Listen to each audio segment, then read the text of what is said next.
All right, so my name is Spaulding. I am a person in long-term recovery. What that means to me is I haven't touched a mood or mind-altering substance since November 29, 2015. What that also means to me is today I'm in a place in my life, a place where I'm able to give back, make amends for things I've done, and help make a difference.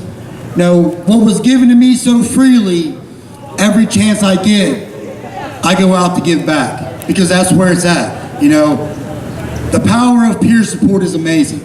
You know, we've all been to dark places. We've all done things that were regrettable, that we were ashamed of, where we felt alone. We've left carnage and wreckage everywhere we went. But it don't have to be like that. And today, as we go on about our lives, we don't allow that. My name is Adam Smith. I am also a person in long-term recovery, which means to me that I have used no mind or mind-altering chemicals since October 12th of 2014. Pretty amazing, ain't it? I've been to some sick places. I've done some sick things. That's not what I'm here to talk about today. What I'm here to talk about today is the issue at hand. Each one of these pictures is a representation of a problem that we have, not only in our community, but nationwide. In order to solve this solution, it's a collaborated effort. In 2008, President George W. Bush signed into law Substance Abuse Act, which states that the disease of substance use disorder is an actual disease.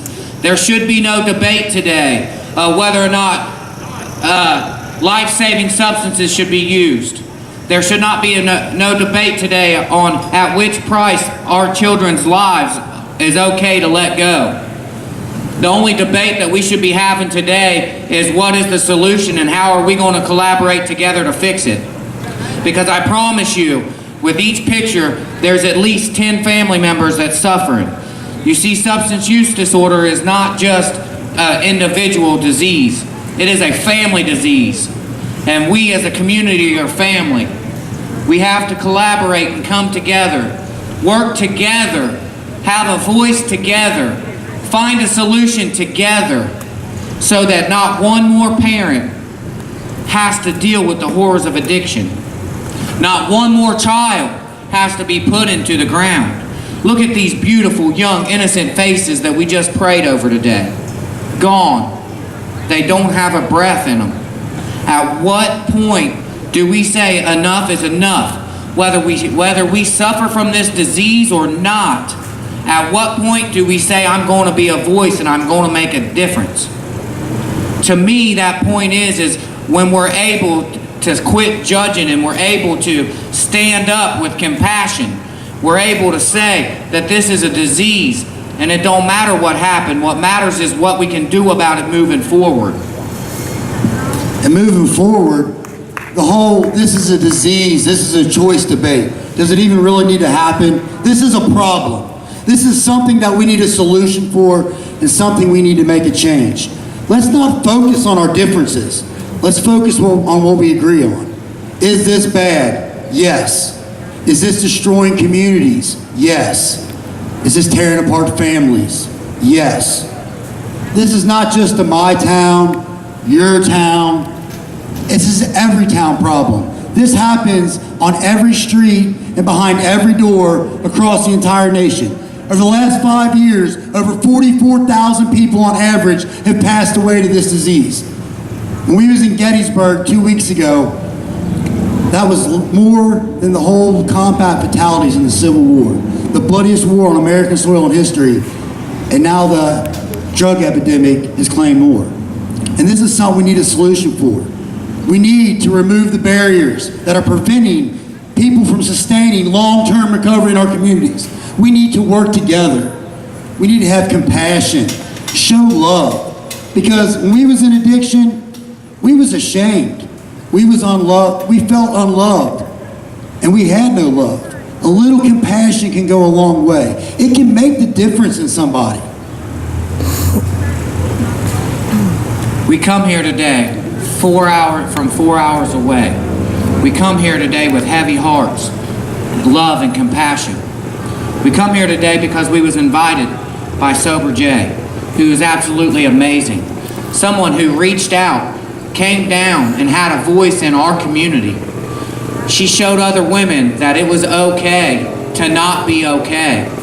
But what wasn't okay was to stay inside it. So we come today to your community to reach out the same loving hand that she reached out to us. See, that's how this works today.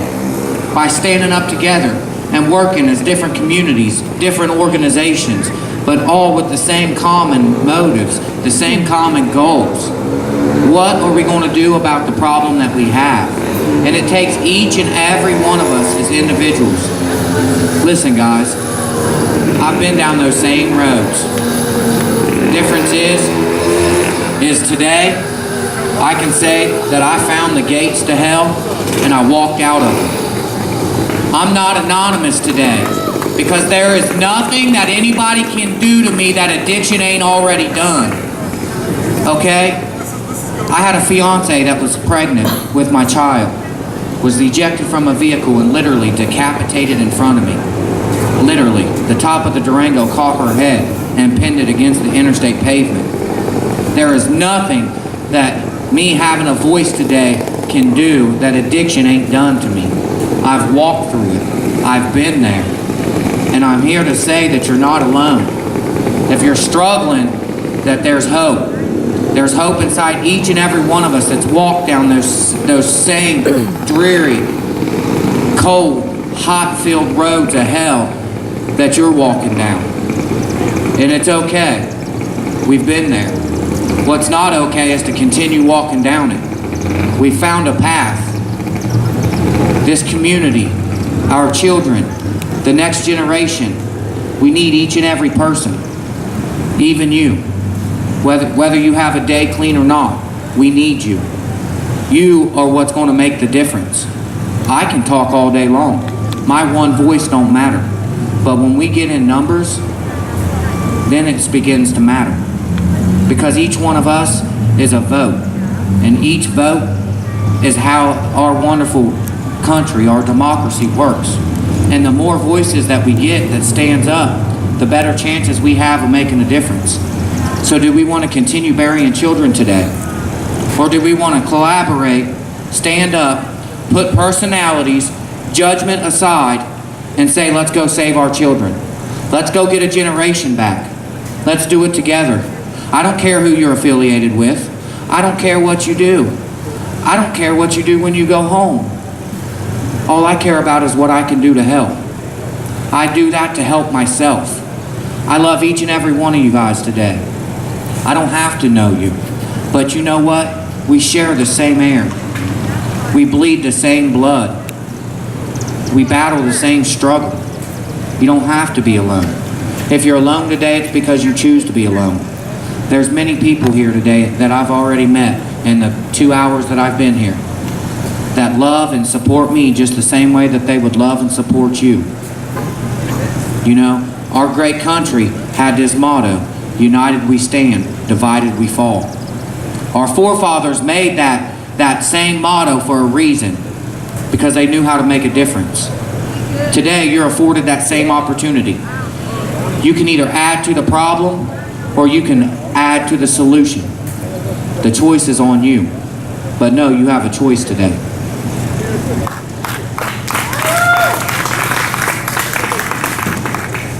And as you said, we are not alone. We are not. We all have words, and we all have a message. But when we come together as one voice advocating for recovery, that message magnifies. That's where the power comes. That's where the change comes. That's where everything comes together. You know, what we do for many reasons. And it is one of the most selfless, selfish things we can do. Because what we do for ourselves, it comes back to others. And then others branch out to their communities. And then you have growth. And from that growth, the community grows. From the community's growth comes change. And through that, we make a difference. Today, each and every one of us here has the power to make a difference. We have a power to make the change. And coming together like this in every small town across the country is how we do so.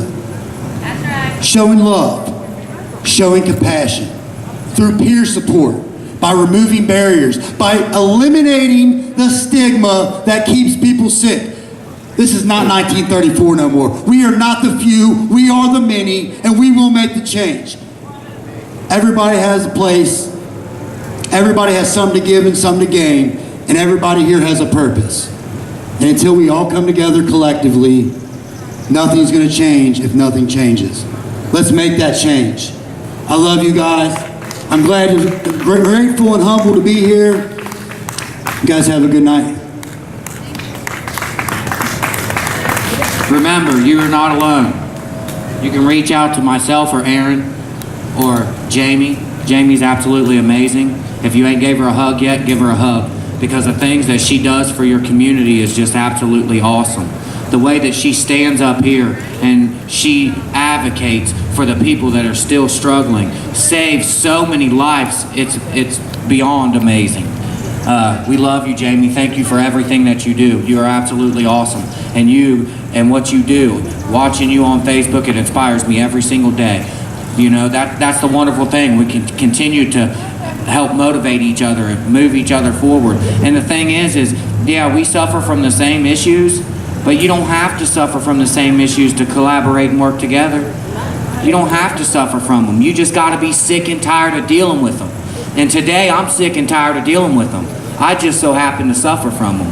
But I'm sure that every one of these parents will tell you the same thing.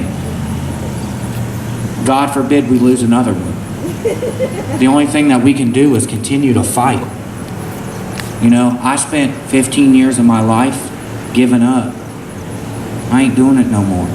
I got a little boy that's 10 years old. He's dying of cystic fibrosis. And you know what? They tell me that he's going to have to need a lung transplant by 19.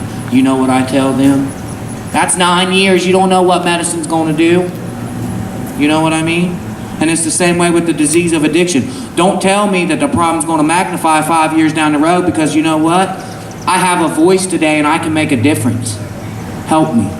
Help me make a difference. Help Jamie make a difference. I'm not up here asking for monetary contributions. I'm up here asking for a little bit of effort. Ain't nothing in life good that was just given to you. The effort's what makes everything great. God blessed us today with the opportunity to wake up this morning and take a breath. Listen to me. There's 86,500 seconds in the day. Add them up. Put it on a calculator and add it up. That's a lot of seconds. What are we doing with them? What are we doing with them? And what's a few just to give back? You know? It starts with family, and then it goes to community, and then it goes self, family, community. It's like peeling back an onion. We work on ourselves, our family gets better, our community gets better. If each and every person does that as individuals and we collaborate and we work together, there ain't nothing that can stop us. There ain't nothing that can stop us. We as Americans are the most intelligent, educated people. And let me tell you something about people with the disease of addiction. They can get pretty creative, can't they, Jamie? We are pretty creative people. You collaborate with us and we'll figure it out. That's what we do. When we feel like our back's up against a wall, we're gonna pull a hat out, or we're gonna pull a rabbit out the hat, right? We've been doing it. You know, we find a pawn shop will pawn some pretty crazy things we never even knew a pawn shop would take. We figure those things out, you know? Why can't we do this for the greater good instead of the greater bad? You have an opportunity today to make a difference. When I leave this world, I want somebody to say, man, that guy really made an impact on my life. The last thing I want them to say is, man, that guy took every materialistic thing I had in my garage. So today, I'm going to continue to work on myself. I'm going to continue to be that voice. If you don't have a voice, or you're afraid to share your voice, it's okay today. Come talk to me. You tell me what your desires are, and I'll be that voice for you. I will love you until you love yourself. I used to think that was the craziest thing in the world.